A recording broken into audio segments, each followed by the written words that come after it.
Everyone, this is Tim from Your 6 Studios. Today in this video, I'm going to show you how to factory reset your PlayStation 4 without logging in. So if you're trying to resell it or something like that, and you forgot the password, let's go on down to my PlayStation 4 right here.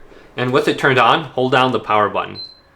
And hold this down until you hear a second beep, then you can let go. And this will turn it off completely. And we're going to boot into the recovery mode. So I heard that second beep. Let go. Now take a USB cable and plug it into your PS4 controller. Now these micro USB cables are probably going to be a little bit harder to find in 2026 or 2025. So hopefully you still have one of these around. You need to plug this in so you can operate the recovery mode.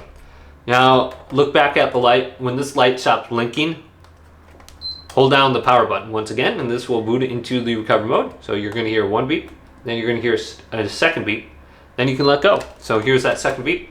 Go to your controller that's plugged in and press the PlayStation button. And then you can operate the safe mode menu. So let's go up here, press the PlayStation button.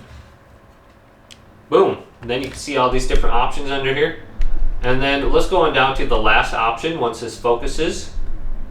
And this will be initialize PS4 number 6. Then go on over to yes, right there.